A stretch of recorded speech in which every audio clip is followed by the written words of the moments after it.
Je m'appelle Manon, j'ai 31 ans, aussi loin que je m'en souvienne, le mois de novembre a toujours eu un goût amer pour moi. Alors que la plupart des gens voient le calendrier passer à novembre et pensent au pain d'épices, à la dinde au marron et aux achats de Noël anticipés, moi, je le vois et mon estomac se noue, c'est la réponse pavlovienne d'une femme qui sait qu'elle est sur le point d'être enrôlée dans une guerre pour laquelle elle n'a jamais signé. Voyez-vous, dans ma famille, je ne suis pas Manon, la designer UX/UI senior qui gère des infrastructures numériques complexes pour des entreprises du CAC 40, je ne suis pas Manon, la femme qui est propriétaire de son propre appartement à Paris et qui paie son propre crédit immobilier, non, pour ma famille, je suis juste Manon, la célibataire, celle sans enfant, celle qui, selon eux, passe ses journées à jouer sur son ordinateur et parce que je n'ai ni mari ni enfant à moi, j'ai été désignée comme la voix de la moindre résistance pour la famille. Laissez-moi vous ramener 3 ans en arrière pour vous expliquer exactement ce que je veux dire. C'était lors d'un grand repas de famille, ma sœur Élodie et mon frère Thomas étaient arrivés avec leur progéniture. À l'époque, ils n'avaient que 4 enfants à eux deux, maintenant ils en ont 6. J'avais passé 6 heures en cuisine à aider ma mère, Véronique, à arroser la dinde, écraser les pommes de terre et dresser la table. J'étais épuisée, j'avais mal au dos et j'avais hâte de m'asseoir, de prendre un verre de vin et de manger enfin ce que j'avais cuisiné, mais quand nous sommes entrés dans la salle à manger, j'ai vu la disposition, il y avait la table principale dressée avec la belle porcelaine, les verres en cristal et les bouteilles de vin, il y avait 6 chaises pour maman. Papa, Élodie, son mari, Thomas et sa femme, et puis dans le coin, poussée contre le mur, il y avait une table de camping pliante, elle était bancale et couverte d'une nappe en plastique, assis là, il y avait les tout-petits qui criaient et tapaient avec leurs cuillères en plastique, et il y avait une chaise pour adultes coincée au milieu d'eux. J'ai regardé ma mère et j'ai demandé, « Maman, où est-ce que je m'assois ?» Elle n'a même pas levé les yeux en servant du vin à mon frère, elle a juste agité la main avec dédain et a dit, « Oh, il n'y avait pas assez de place à la grande table, Manon, et puis les enfants ont besoin d'aide pour couper leur viande. Tu es si douée avec eux, ça ne te dérange pas, n'est-ce pas ?» Ça me dérangeait énormément, j'avais 28 ans, j'avais conduit 2 heures pour venir, j'avais cuisiné la moitié du repas et j'étais rétrogradée à la table des enfants pour faire la nounou non payée pendant que les vrais adultes profitaient de leur dîner, mais j'ai regardé mon père, qui était déjà éméché, et ma sœur, qui faisait semblant de ne rien entendre, et j'ai senti ce poids familier dans ma poitrine, le poids de l'obligation, le fantôme de mon père me disant, « Ne fais pas d'histoire, Manon. » Alors, je me suis assise à la table pliante, j'ai passé mon repas à essuyer de la purée sur le visage d'un bambin et à couper de la dinde en petits morceaux tout en écoutant les rires et le tintement des verres de la table principale à 3 mètres de là, j'ai mangé mon dîner froid. C'était ça la dynamique, c'était le rôle qu'on m'avait attribué, l'aide, la servante invisible, mais cette année, quelque chose semblait différent, j'étais fatiguée, pas juste physiquement fatiguée, mais fatiguée au plus profond de mon âme. Je venais de terminer un projet massif au travail, j'avais enchaîné des semaines de 60 heures pendant 2 mois, j'avais mis de côté une prime importante et pour la première fois depuis des années, je rêvais d'un Noël où je n'aurais pas à ramasser du papier cadeau ou à séparer des cousins qui se battent. J'étais assise dans mon bureau à domicile, regardant l'horizon gris de Paris, quand mon téléphone a sonné, l'écran s'est allumé avec le mot « Maman », je l'ai fixé pendant 10 bonnes secondes, mon rythme cardiaque a accéléré, cette terreur, froide et tranchante, m'a envahi. J'ai pris une grande inspiration, j'ai pris ma meilleure voix de fille modèle et j'ai décroché « Salut maman ». Manon, ma chérie, sa voix était trop forte, trop enjouée, c'était une performance, j'ai une nouvelle merveilleuse. Mon estomac s'est noué, les nouvelles merveilleuses de ma mère signifiaient généralement un terrible inconvénient pour moi. Ah bon, qu'est-ce que c'est ? Ton frère et ta sœur rentrent tous les deux à la maison pour toute la semaine de Noël et ils amènent tous les petits-enfants, tout le monde sera là, les jumeaux, Léo, Emma, Lucas et même le bébé Gabriel. J'ai fait le calcul mental, ça faisait 6 enfants de moins de 7 ans. Waouh, ai-je dit, essayant d'avoir l'air enthousiaste, ça va faire une maison pleine. Exactement, a-t-elle gazouillé, et c'est pour ça que j'ai un plan magistral, tu vas adorer. J'ai agrippé le bord de mon bureau. C'est quoi le plan, maman ? Eh bien, a-t-elle commencé, et je pouvais entendre le sourire dans sa voix, comme nous sommes si nombreux, la maison sera un chaos absolu et tu sais à quel point le bruit me stresse, alors j'ai pensé, ne serait-ce pas charmant si les adultes pouvaient avoir un Noël un peu vintage ? Juste des dîners tranquilles, peut-être une dégustation de vin, un peu de détente. D'accord, ai-je dit lentement. Et les enfants, c'est là que tu interviens, a-t-elle dit comme si elle me décernait un grand honneur, puisque tu as cette grande et belle maison rien que pour toi et que tu es si près de nous. J'ai dit à Élodie et Thomas que les enfants pourraient faire une soirée pyjama chez Tata Manon pendant 3 jours, du réveillon de Noël jusqu'au 27, n'est-ce pas amusant? Ce sera comme une petite colonie de vacances pour eux. Je suis restée assise, stupéfaite, le silence s'étirait sur la ligne, elle voulait que j'héberge 6 enfants, dont un bébé de 6 mois et des jumeaux de 4 ans qui étaient essentiellement des ouragans sous forme humaine, pendant 3 jours à Noël, toute seule. Maman, ai-je dit, ma voix tremblant légèrement, tu veux que je surveille 6 enfants pendant 3 jours toute seule? Oh, ne sois pas dramatique, a-t-elle ri, c'est juste du temps en famille, tu adores les enfants et ce n'est pas comme si tu avais autre chose de prévu. Et voilà, le coup était parti. J'ai des choses prévues, maman, ai-je dit, essayant de garder une voix stable, j'ai du travail, j'ai des échéances, je comptais justement prendre quelques jours pour récupérer, je suis épuisée. Récupérer, a-t-elle ricané, récupérer de quoi? De rester assise en pyjama à cliquer sur une souris? Manon, s'il te plaît, ta sœur passe toute la journée dans une salle de classe avec 30 enfants qui hurlent, ton frère est dehors à vendre de l'immobilier, à conduire dans toute la ville, eux, ils ont du vrai stress, ils ont besoin de cette pause. J'ai du vrai stress aussi, ai-je argumenté, même si je savais que c'était futile, je gère des systèmes entiers, maman, si je fais une erreur, des entreprises perdent des millions d'euros. Ce n'est pas la même chose, m'a-t-elle coupé instantanément, tu n'as personne qui dépend de toi, tu n'as pas de bouche à nourrir, tu as tout ce temps libre et tout ce grand espace vide, c'est égoïste de tout garder pour toi quand ta famille a besoin de toi. Ce n'est pas un espace vide, c'est ma maison, ai-je dit, sentant la chaleur monter à mes joues, et je ne suis pas une garderie, maman, 6 enfants c'est impossible pour une seule personne, le bébé Gabriel a besoin d'une attention constante, les jumeaux sont énergiques, je ne peux pas le faire. Je leur ai déjà dit que tu le ferais, a-t-elle dit, son ton passant du doux à l'acier, ils comptent sur toi, Élodie a déjà acheté une robe pour le dîner du réveillon, Thomas a fait des réservations, tu ne peux pas gâcher ça pour eux.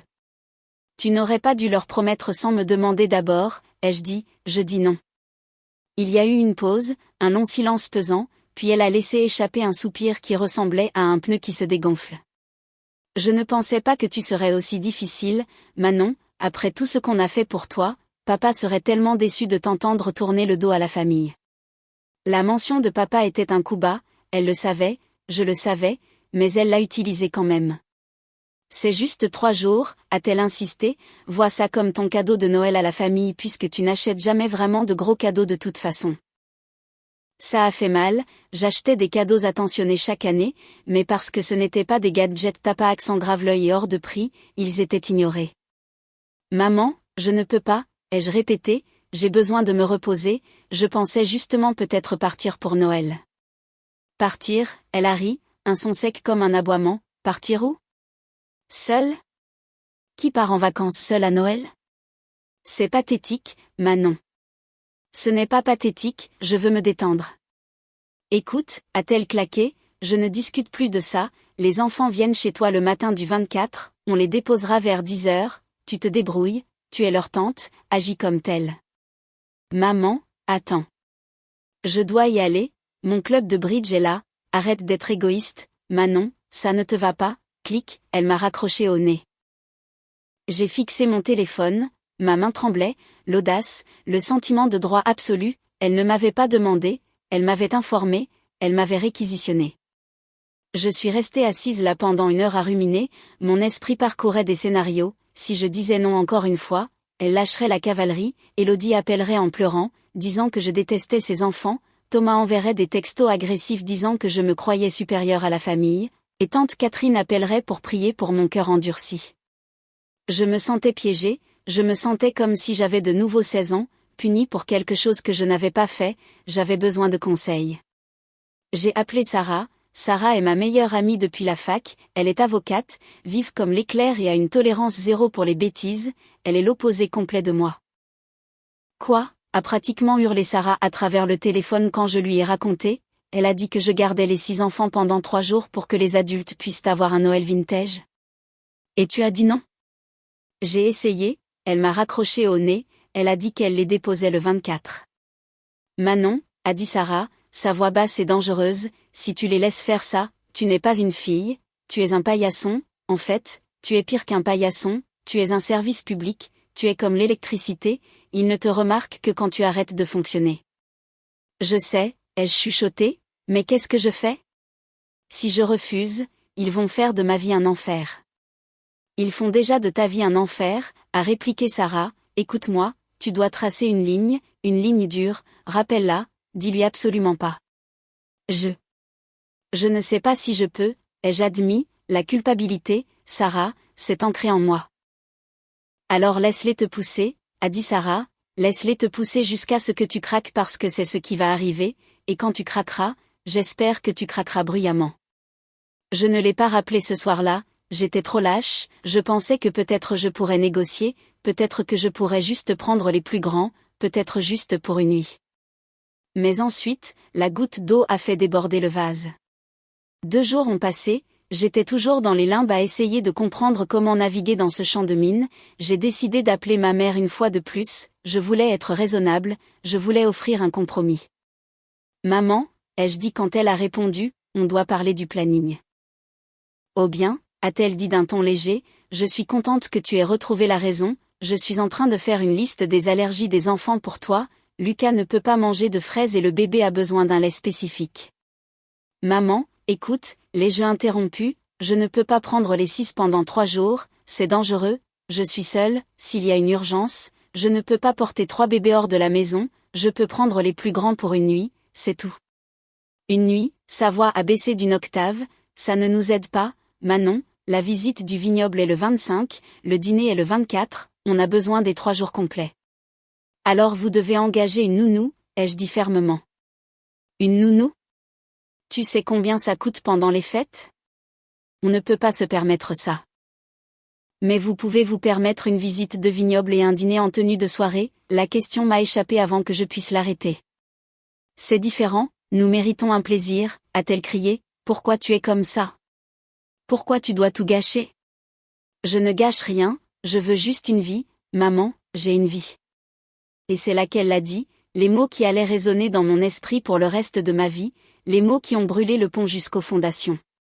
Elle a ri, un son froid et cruel. Chérie, soyons honnêtes, tu es célibataire, tu travailles en pyjama, tu n'as pas de mari, tu n'as pas d'enfant, tu n'as pas de vraie vie, tu as des passe-temps, tu as des distractions, ton frère et ta sœur, eux, ils construisent un héritage, ils élèvent la prochaine génération, ça c'est une vraie vie. Alors arrête de prétendre que tes petits jeux informatiques et ton appartement calme sont importants, tu n'as aucune excuse, tu vas le faire. Le silence qui a suivi était assourdissant, j'ai senti quelque chose se briser dans ma poitrine, ce n'était pas un grand craquement, c'était un bruit sourd et discret, comme une lourde porte qui se ferme et se verrouille pour toujours. Ma vie n'était pas réelle, ma carrière, ma maison, mon indépendance, mes amitiés, mes luttes, rien de tout cela n'était réel pour elle, j'étais juste un bouche-trou, un personnage secondaire dans le film de sa vie. Je n'ai pas crié, je n'ai pas pleuré, un calme étrange et glacial m'a envahi, c'était le calme de quelqu'un qui n'a plus rien à perdre. D'accord, maman, ai-je dit doucement. D'accord, a-t-elle demandé, méfiante de ma reddition soudaine. Oui, d'accord, je comprends.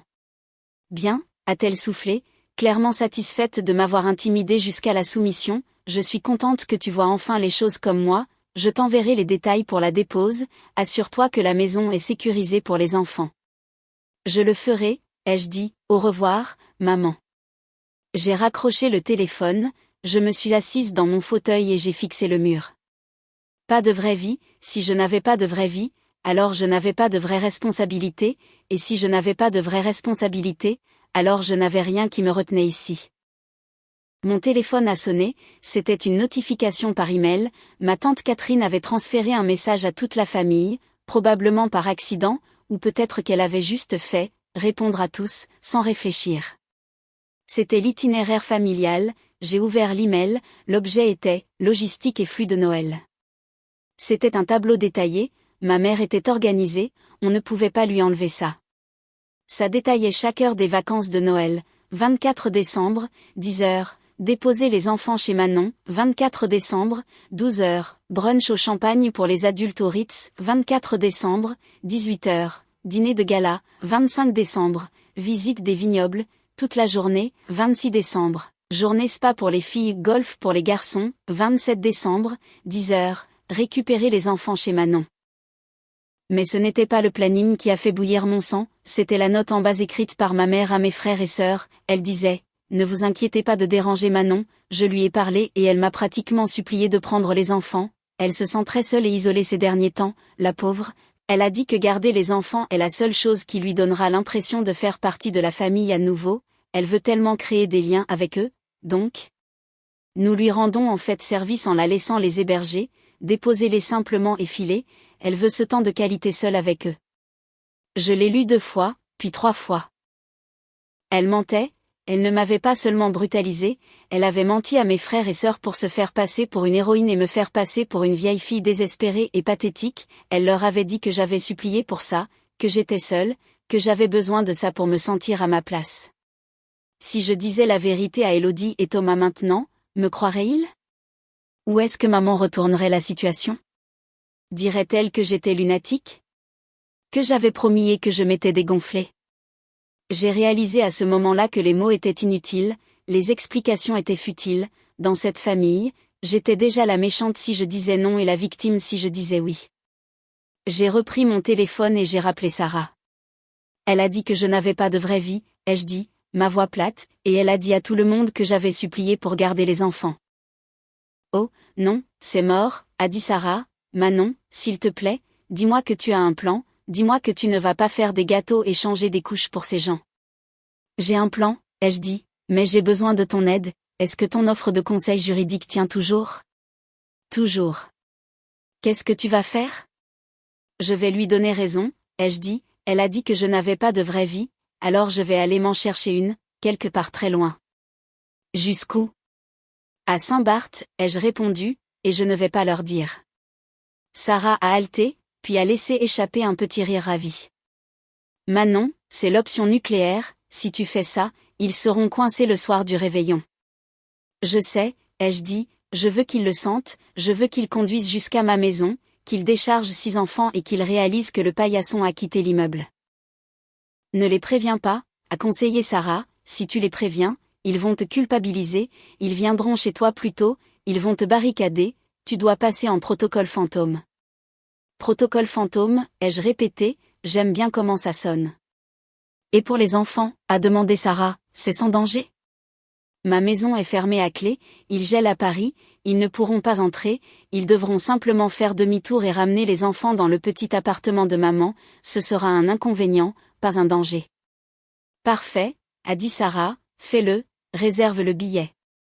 J'ai ouvert mon ordinateur portable, je suis allée sur le site de la compagnie aérienne, j'ai trouvé un vol pour Saint-Barthélemy partant le soir du 23 décembre, aller simple, première classe, le prix était astronomique, 5 000 €.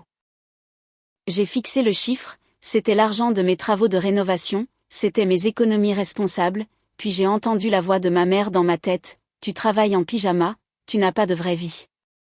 J'ai cliqué sur « Confirmer la réservation ». Les 2 semaines suivantes ont été un exercice de comédie, je devais devenir une pierre, un rocher gris, ennuyeuse, docile, inamovible. La méthode de la pierre grise est une stratégie psychologique pour gérer les narcissiques, vous vous rendez aussi inintéressant que possible pour qu'ils perdent l'intérêt de vous provoquer, mais moi, je l'utilisais pour cacher une bombe. Chaque fois que ma mère m'envoyait un texto, je répondais par des réponses courtes et affirmatives. Tu es prête pour les enfants? On y arrive. Assure-toi d'acheter du lait bio. D'accord. As-tu sécurisé l'escalier? C'est géré. Je n'offrais aucune information, je ne posais pas de questions, je la laissais simplement projeter sa réalité sur moi.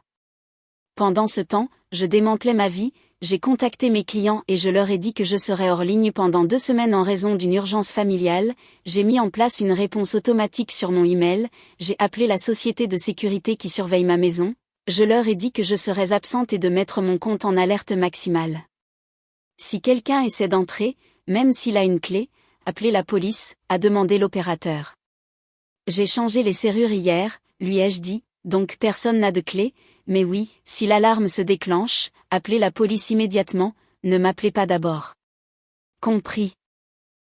J'ai fait mes valises, non pas avec des joggings et des pulls raisonnables, mais avec des bikinis, des robes d'été et de la crème solaire. J'ai acheté une nouvelle paire de lunettes de soleil à 300 €, je dépensais de l'argent avec colère. Le plus dur a été la tromperie concernant la maison elle-même. Ma mère, méfiante comme toujours, a demandé des photos des couchages le 22 décembre. Je veux m'assurer qu'il y a assez de couverture, a-t-elle envoyé par texto. J'ai paniqué une seconde, mon salon était actuellement rempli de cartons parce que j'étais en train de ranger mes objets fragiles, mon PC de gamer coûteux, mon casque de réalité virtuelle, ma table basse en verre, tout ce que 6 enfants déchaînés détruiraient était déplacé dans la cave verrouillée au sous-sol. J'ai fait défiler les photos dans mon téléphone. 2 ans auparavant, j'avais organisé une soirée pyjama pour les enfants de mes amis, j'ai trouvé une photo de mon salon couvert de matelas gonflables et de forfaits de draps, ça avait l'air douillet et chaotique, j'ai envoyé la photo à ma mère. Tout est prêt, ai-je mis en légende. Bien, a-t-elle répondu, assure-toi de laver ces draps, ils ont l'air poussiéreux. Elle a marché, j'ai ressenti une montée d'adrénaline, j'étais vraiment en train de le faire, je me rebellais pour la première fois en 31 ans, je désobéissais à un ordre direct. Mon voisin, Monsieur Martin, était la dernière pièce du puzzle. Monsieur Martin a 70 ans, il est grognon et déteste le bruit, il méprise quand ma famille vient parce que les enfants courent sur sa pelouse. J'ai frappé à sa porte avec une bouteille de whisky. Monsieur Martin, ai-je dit, je pars pour Noël, ma famille, ils pourraient essayer de venir, ils se sont trompés sur mon emploi du temps. Il a grogné, lorgnant le whisky. Est-ce qu'ils vont crier? Probablement, ai-je dit, s'ils se pointent et font un scandale, n'hésitez pas à appeler les flics, vous avez ma permission. Ses yeux se sont illuminés. Meilleur cadeau de Noël que j'ai jamais reçu, a-t-il dit en prenant la bouteille. Le 23 décembre est arrivé, le ciel au-dessus de Paris était d'un violet meurtri menaçant de neige, il faisait un froid mordant, le genre de vent qui traverse votre manteau. À l'intérieur de ma maison, c'était silencieux, étrangement silencieux, j'avais fini de préparer la maison l'heure, j'avais coupé la vanne d'arrivée d'eau principale, s'il réussissait d'une manière ou d'une autre à entrer par effraction, ce qu'il ne ferait pas à moins de jeter une brique à travers la fenêtre, il ne pourrait pas tirer la chasse d'eau ni faire couler les robinets. Mesquin? Oui. Nécessaire? Absolument, je n'allais pas rentrer chez moi dans une maison inondée parce qu'un bambin avait laissé un robinet ouvert. J'ai baissé le thermostat à 12 degrés, juste assez chaud pour empêcher les tuyaux de geler, mais assez froid pour être inconfortable, j'ai débranché le routeur internet, j'ai débranché la télé. J'ai traversé les pièces en vérifiant toute une dernière fois, la chambre d'amis, habituellement accueillante, était dépouillée, le matelas était nu, les rideaux étaient tirés, on aurait dit une maison abandonnée, parce qu'elle l'était. Je me suis arrêtée devant le miroir dans l'entrée, je me suis regardée, j'avais l'air fatiguée, des cernes sous les yeux, la peau pâle, mais il y avait une étincelle dans mon regard qui n'avait pas été là depuis des années. Tu n'as pas de vraie vie, ai-je chuchoté à mon reflet, regarde-moi faire. J'ai attrapé ma valise, elle était jaune vif, facile à repérer sur un tapis à bagages, j'ai commandé un Uber, l'application disait 5 minutes. J'avais une dernière chose à faire, le mot. J'en avais débattu avec Sarah, devais-je laisser un mot ou devais-je juste disparaître complètement? Laisse un mot, avait dit Sarah, sinon, ils appelleront la police pour signaler une disparition inquiétante, tu ne veux pas que les flics te traquent à Saint-Barth en pensant que tu as été kidnappé, sois clair sur le fait que tu es parti volontairement. Alors, je l'ai tapé, je ne l'ai pas écrit à la main parce que je ne voulais pas qu'ils analysent mon écriture pour chercher des signes de détresse, je l'ai imprimé en gras, police taille 24. Je l'ai scotché à l'intérieur de la porte vitrée d'entrée, on pouvait le lire clairement depuis le porche, mais on ne pouvait pas l'arracher à moins d'entrer à l'intérieur. Il disait, « Maman, puisque je n'ai pas de vraie vie, j'ai décidé d'aller m'en trouver une. Je ne suis pas dans le pays. La maison est verrouillée. L'alarme est activée. La police a été prévenue de potentiels intrus. N'essayez pas d'entrer par effraction. Joyeux Noël, Manon. » J'ai fixé le papier, ça semblait brutal, ça semblait définitif. Mon téléphone a vibré, Uber arrive. Je suis sortie, j'ai verrouillé le pen dormant, j'ai verrouillé la poignée et j'ai tiré la porte jusqu'à ce qu'elle claque, je l'ai testée, fermée à double tour. J'ai descendu l'allée, la neige crissant sous mes bottes, je ne me suis pas retournée. Je suis montée dans la voiture. Roissy-Charles de Gaulle, a demandé le chauffeur. Oui, ai-je dit, terminal international s'il vous plaît. Alors que nous roulions sur l'autoroute, j'ai vu un texto arriver d'Élodie. Et, les enfants sont tellement excités de te voir demain, Lucas t'a fait un dessin, on se voit à 10h. J'ai ressenti une pointe de culpabilité pour les enfants, Lucas était un garçon gentil, ce n'était pas sa faute si sa mère et sa grand-mère étaient des narcissiques, mais je me suis rappelé que si je restais, j'apprenais à Lucas qu'il est normal de traiter les femmes comme des servantes. En partant, peut-être que je lui apprenais une leçon plus dure mais plus importante sur le respect. J'ai balayé la notification, je n'ai pas répondu. L'aéroport était un zoo, le chaos des vacances partout, des bébés qui pleurent, des parents stressés, des retards, des annonces. D'habitude, cette atmosphère me stresse, aujourd'hui, j'avais l'impression de flotter au-dessus. Je me suis dirigée vers le comptoir d'enregistrement première classe, il n'y avait pas de file d'attente. Enregistrement pour Saint-Barthélemy, a demandé l'agent en souriant. Oui, ai-je dit. Je vois que vous êtes au siège 1A, le salon est ouvert pour vous, bon vol, Manon. Assise dans le salon, tenant une coupe de champagne offerte, j'ai enfin laissé mes épaules retomber. J'ai vérifié mon téléphone une dernière fois avant le vol, pas de nouveaux messages de maman, elle était probablement occupée à préparer son Noël vintage, rassurée par l'idée que son employé non rémunéré récurait les toilettes en prévision de son arrivée.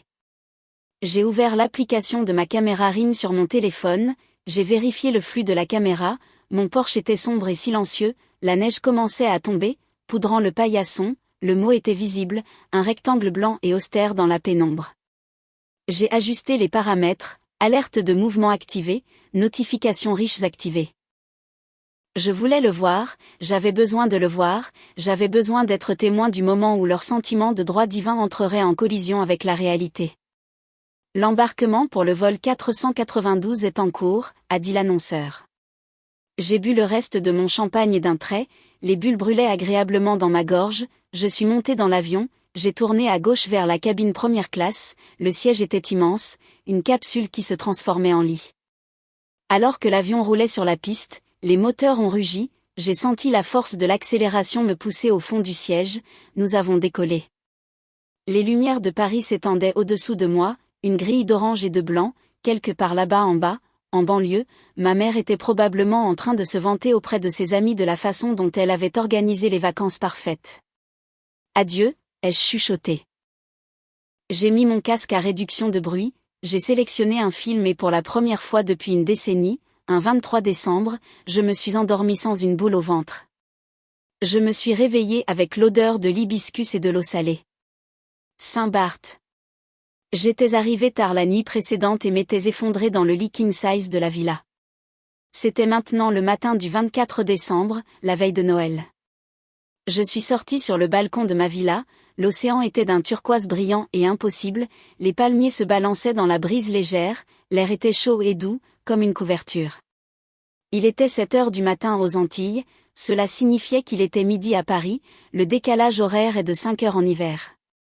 Mon estomac a fait un saut périlleux, l'heure de dépôt était 10h, j'avais dormi pendant l'événement.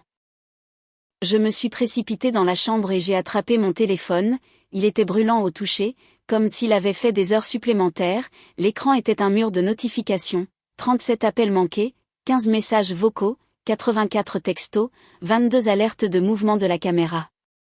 Mon cœur martelait contre mes côtes, pas de peur, mais d'une curiosité étrange et morbide.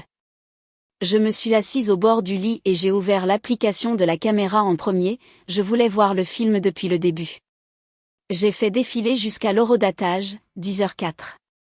La vidéo a chargé. 2 gros SUV se sont garés dans mon allée, la neige tombait fort maintenant, grise et boueuse.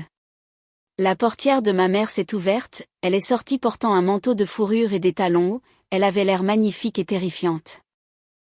Élodie et Thomas ont déboulé de la deuxième voiture, puis les portières se sont ouvertes et les clowns sont sortis de la voiture de clown, les jumeaux ont sauté dans un tas de neige immédiatement, Lucas frappait Emma avec une épée en plastique, Elodie luttait pour sortir le porte-bébé. Allez, on y va, j'ai entendu la voix de ma mère sur l'enregistrement, elle était sèche et autoritaire. Manon, ouvre. On est là. Elle a marché jusqu'aux marches, elle n'a pas sonné, elle a juste martelé le bois avec son poing ganté. Manon. Elle a attendu. Rien. Elle a martelé à nouveau. Manon, arrête tes jeux, on gèle ici. Thomas est arrivé derrière elle, portant 2 valises massives. Est-ce qu'elle dort, a-t-il demandé. Elle a intérêt à ne pas dormir, a claqué maman. Elle a attrapé la poignée de la porte, elle a tiré, ça n'a pas bougé. C'est fermé, a-t-elle dit, confuse. Elle a fouillé dans son sac à main. J'ai le double. Elle a sorti une clé et l'a enfoncée dans la serrure, elle l'a tournée, ça n'a pas tourné. Mais qu'est-ce que... Elle l'a secouée. C'est coincé, Thomas, aide-moi. Thomas a posé les valises et a essayé la clé. Maman, ce n'est pas la bonne clé, elle ne rentre pas. Bien sûr qu'elle rentre, j'ai cette clé depuis 5 ans. Elle a dû changer les serrures, a dit Thomas. Pourquoi changerait-elle les serrures, a exigé maman. Puis elle a levé les yeux, pour la première fois, elle a remarqué le morceau de papier blanc scotché sur la vitre juste à hauteur des yeux. J'ai regardé sur le petit écran ma mère se pencher pour lire le mot, j'ai vu ses lèvres bouger, j'ai vu le moment exact où les mots ont fait sens, sa main a volé à sa bouche, elle a reculé d'un pas, manquant de glisser sur le verglas. Quoi, a-t-elle hurlé? C'était un son qui traversait la compression audio du microphone. Quoi? Qu'est-ce qu'il y a? A demandé Elodie, portant le bébé, tremblant dans le vent. Lis-le, a crié maman en pointant la vitre, lis ce que ta sœur a fait. Thomas s'est approché et l'a lu à voix haute. Maman, puisque je n'ai pas de vraie vie, j'ai décidé d'aller m'en trouver une. Je ne suis pas dans le pays. N'essayez pas d'entrer. Silence. Silence absolu sur le porche, sauf pour le vent et les pleurs du bébé. Elle est sérieuse, a demandé Elodie, la voix tremblante. Elle est partie. Elle ne peut pas être partie, a hurlé maman, je lui ai parlé, elle était d'accord, c'est une blague, elle est à l'intérieur. Manon. Maman a commencé à marteler la vitre avec ses 2 poings. Ouvre cette porte tout de suite.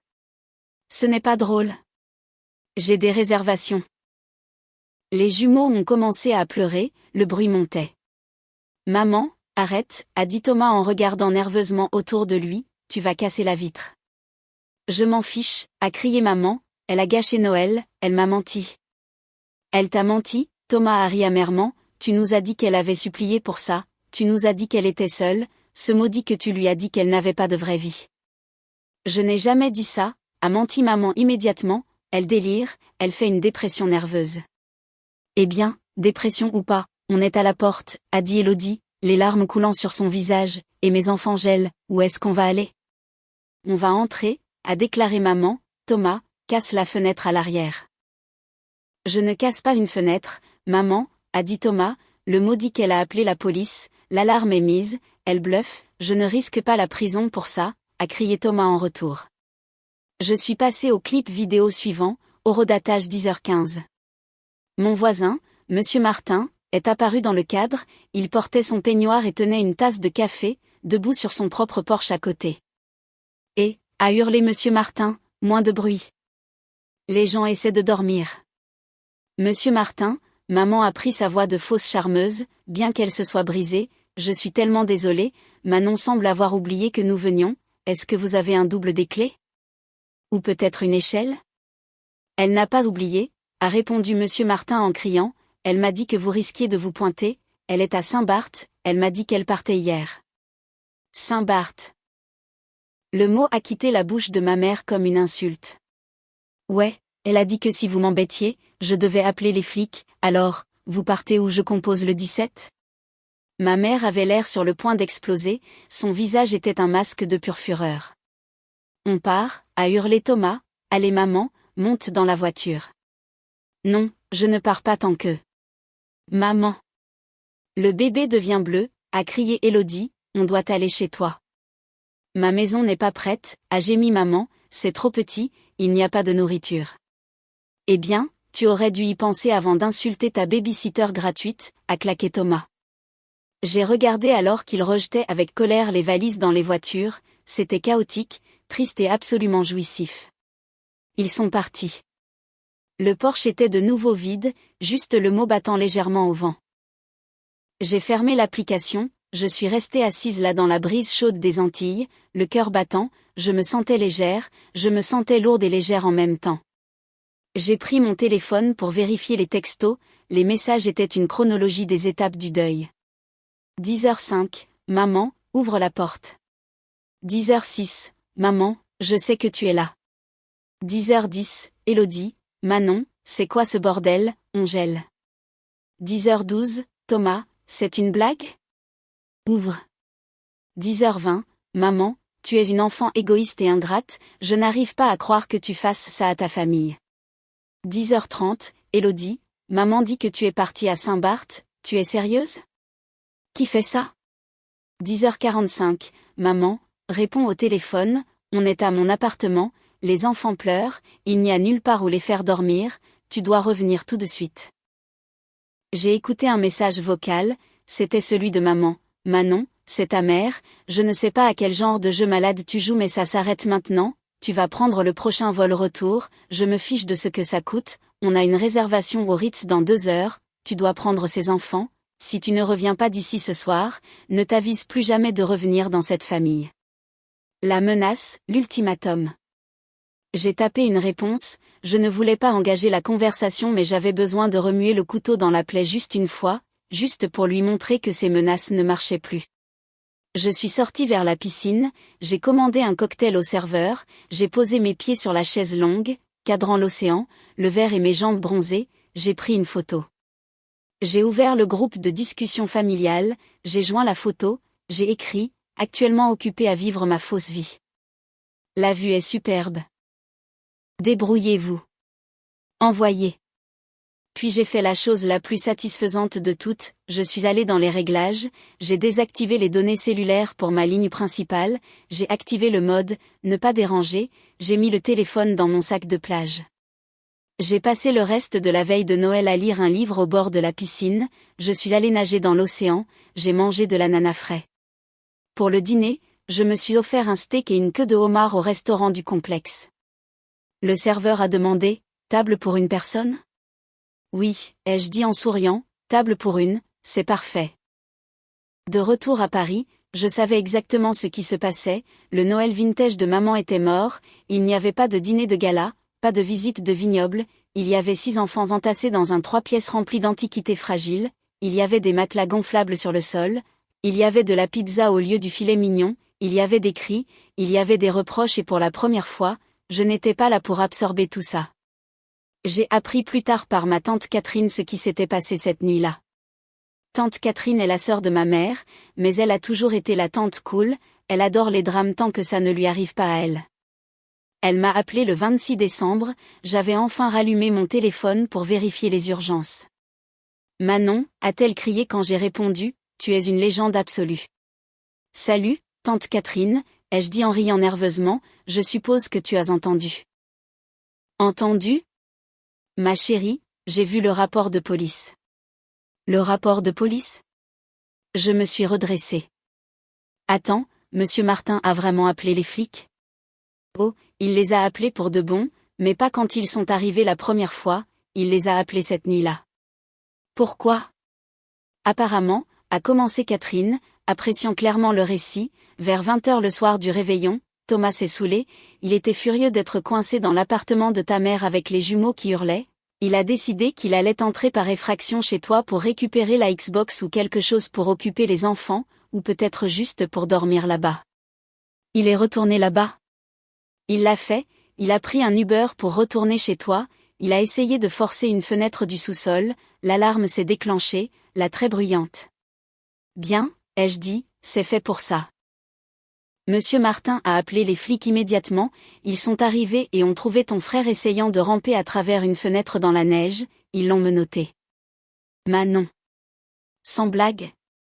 Je te jure, maman a dû conduire jusque là-bas en pyjama pour payer sa caution et expliquer que c'est ton frère. La police l'a laissé partir avec un avertissement, mais ils lui ont dit que s'il revenait, il serait arrêté pour violation de domicile.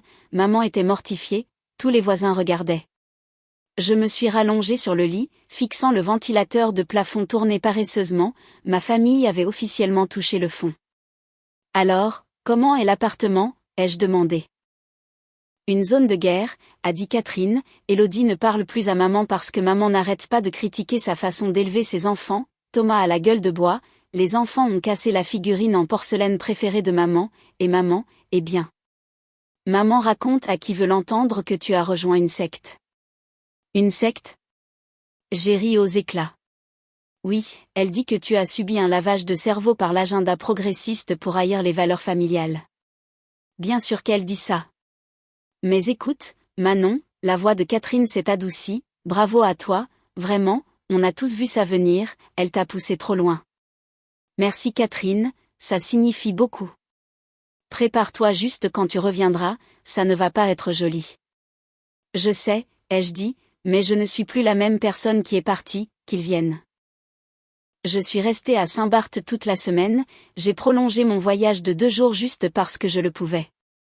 Pendant ce temps, la bataille s'est déplacée sur les réseaux sociaux, Élodie a été la première à frapper, elle a posté un long statut émotionnel sur Facebook, je ne lave jamais mon linge sale en public, mais j'ai le cœur brisé d'avoir voyagé si loin pour Noël seulement pour être enfermée dehors dans la neige avec mes bébés, je ne comprends pas comment quelqu'un peut être si cruel, la famille est censée être tout, serrez vos proches forts contre vous parce que vous ne savez jamais quand ils vous tourneront le dos.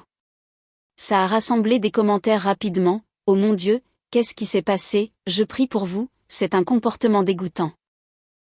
Puis maman est intervenue dans les commentaires, certaines personnes sont juste trop égoïstes pour comprendre l'amour, nous faisons au mieux malgré la tragédie causée par ma propre fille. J'ai ressenti un éclair de colère, il contrôlait le récit, il faisait de moi la méchante. J'ai décidé d'atomiser le récit. J'ai fait des captures d'écran, j'ai capturé l'email où maman mentait en disant que j'avais supplié pour garder les enfants, j'ai capturé les textos d'il y a des années où j'annulais des plans pour les aider, et je les ai postés, non pas comme un statut, mais comme un commentaire juste sous le post d'Élodie. J'ai écrit, racontons toute l'histoire, voulez-vous? Maman m'a dit que je n'avais pas de vraie vie parce que je suis célibataire. Elle vous a dit que j'avais supplié pour garder les enfants, je ne l'ai pas fait, j'ai dit non à plusieurs reprises. Voir pièce jointe à l'email. Elle a essayé de m'utiliser comme main-d'œuvre gratuite pour qu'elle puisse aller faire la tournée des vignobles. Je suis une adulte, j'ai le droit de partir en vacances. Vous avez supposé que j'allais simplement obéir, c'est votre faute. La réaction a été instantanée, les réactions, tristes, se sont transformées en réactions, waouh, des cousins ont commencé à commenter, attends, tante Véronique a dit que Manon s'était portée volontaire. Mon amie Sarah a commenté, preuve à l'appui. Élodie a supprimé le post en 1 heure, mais le mal était fait, la vérité était sortie. Je suis rentrée le 2 janvier, je suis entrée chez moi, ça sentait le renfermé et le froid, mais c'était sûr, rien n'était cassé, le silence était magnifique. J'ai rouvert l'eau, j'ai défait ma valise, j'ai attendu la tempête, mais il n'y a eu que le silence. 1 jour a passé, 2 jours, pas d'appel de maman, pas de texto en colère de Thomas. C'était la méthode de la pierre grise inversée, il ne savait plus comment me gérer, les vieux boutons ne fonctionnaient plus, la culpabilisation ne fonctionnait plus, l'humiliation publique ne fonctionnait plus. Je suis retournée au travail, je me sentais plus concentrée que je ne l'avais été depuis des années. Finalement, le dimanche suivant, ma sonnette a retenti. J'ai vérifié la caméra, c'était maman, elle était seule, elle tenait un Tupperware, l'offrande de paix universelle de la mère française.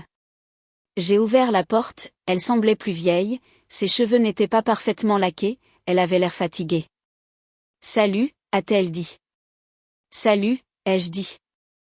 Je ne l'ai pas invitée à entrer, je suis restée dans l'encadrement de la porte, bloquant l'entrée. Je t'ai apporté des lasagnes, a-t-elle dit en me les tendant. Merci. Je les ai prises. C'est tout, Manon, a-t-elle soupiré, est-ce qu'on peut arrêter ça? Ça a été un cauchemar, je n'ai pas dormi depuis des semaines. Ça a l'air dur, ai-je dit, ma voix neutre. Ton frère et ta sœur sont furieux contre toi, mais je leur ai dit de passer l'éponge. Comme c'est généreux de ta part. Juste. Je ne comprends pas ce qui t'est arrivé, a-t-elle dit, me regardant avec une véritable confusion. Tu étais si douce, si serviable, pourquoi as-tu changé? Je n'ai pas changé, maman, je me suis juste réveillée. Nous sommes une famille, a-t-elle plaidé, on s'aide les uns les autres. Non, l'ai-je corrigé, je vous aide, vous m'utilisez, ce n'est pas la même chose. Elle a tressailli. Ce n'est pas juste. C'est juste, tu as dit que je n'avais pas de vraie vie, eh bien, j'ai appris quelque chose à Saint-Barth, ma vie est très réelle et mon temps est très précieux. J'ai fouillé dans ma poche, je m'étais préparée à ce moment, j'ai sorti un morceau de papier plié. Qu'est-ce que c'est, a-t-elle demandé en prenant le papier. C'est un contrat, ai-je dit, puisque tu sembles avoir du mal à comprendre les limites, je les ai écrites. Elle l'a ouvert, ses yeux ont parcouru la page. Contrat de conseil et de garde d'enfants. Tarif, 50 € par heure et par enfant. Tarif jour férié, 150 € par heure et par enfant. Délai de prévenance, minimum 14 jours requis pour toute demande. Paiement, à compte de 50% à l'avance. Politique d'annulation, non remboursable. Note, tout abus verbal ou commentaire désobligeant concernant les choix de vie du prestataire entraînera la résiliation immédiate des services. Tu veux me faire payer pour voir mes petits-enfants? Elle avait l'air horrifiée. Non, ai-je dit, si tu veux m'inviter à dîner pour être une fille et une tante, je viendrai gratuitement, j'aime les enfants, mais si tu veux que je fasse du babysitting, si tu veux que je sois une prestataire de service pendant que tu vas faire la tournée des vins, alors oui, c'est mon tarif. C'est ridicule, la famille ne paie pas la famille. Alors la famille n'exploite pas la famille, ai-je répliqué, ce sont les conditions, maman, à prendre ou à laisser. Si tu essaies encore une fois de me refiler les enfants sans demander, j'appellerai les services sociaux pour abandon, je ne plaisante pas. Elle m'a fixé, elle cherchait la faille, elle cherchait la culpabilité, mais elle ne l'a pas trouvée, elle a vu une femme qui avait dépensé 5 000 € pour prouver un point et qui le referait. Très bien, a-t-elle chuchoté. Elle a plié le papier et l'a mis dans son sac à main. Très bien. Super, j'ai souri, merci pour les lasagnes. J'ai fermé la porte. Cela fait 4 mois depuis l'incident de Noël, les choses sont différentes maintenant, nous ne sommes pas la famille proche et heureuse que ma mère prétend que nous sommes sur Facebook, mais nous sommes honnêtes, ou du moins je le suis. Élodie et Thomas me parlent toujours, principalement parce qu'ils ont besoin d'aide informatique, mais la dynamique a changé, ils demandent, ils disent s'il te plaît, ils disent merci. Ils ne m'ont pas demandé de faire du babysitting une seule fois, pas une seule fois, parce qu'ils savent que je leur enverrai une facture PayPal. Maman est distante, elle joue la martyre auprès de ses amis, leur disant que je suis devenue froide et obsédée par ma carrière. Ça me va, je peux vivre avec le fait d'être la méchante dans son histoire si ça signifie que je peux être l'héroïne dans la mienne. Je prévois déjà mon prochain Noël, je pense aller dans les Alpes suisses ou peut-être à Tokyo, quelque part loin, quelque part beau, quelque part qui est indéniablement réel. Je repense à cette femme assise à la table des enfants il y a 3 ans, mangeant de la dinde froide, et j'ai envie de la serrer dans mes bras, j'ai envie de lui dire qu'elle vaut plus que son utilité. Si vous écoutez ceci et que vous êtes la Manon de votre famille, la fiable, la célibataire, celle sans vraie vie, s'il vous plaît, écoutez-moi, votre vie est réelle, votre temps est à vous, et parfois, la seule façon d'obtenir le respect est de brûler le pont et de les laisser se débrouiller pour nager. Voilà mon histoire. Suis-je une imbécile pour m'être envolée vers Saint-Barth et avoir laissé ma famille se noyer dans son propre chaos? Ou aurais-je dû leur donner un dernier avertissement? Dites-le moi dans les commentaires ci-dessous. Et si vous avez aimé cette histoire de douce vengeance, s'il vous plaît, explosez ce bouton j'aime et abonnez-vous à la chaîne pour plus de drames. Merci d'avoir regardé.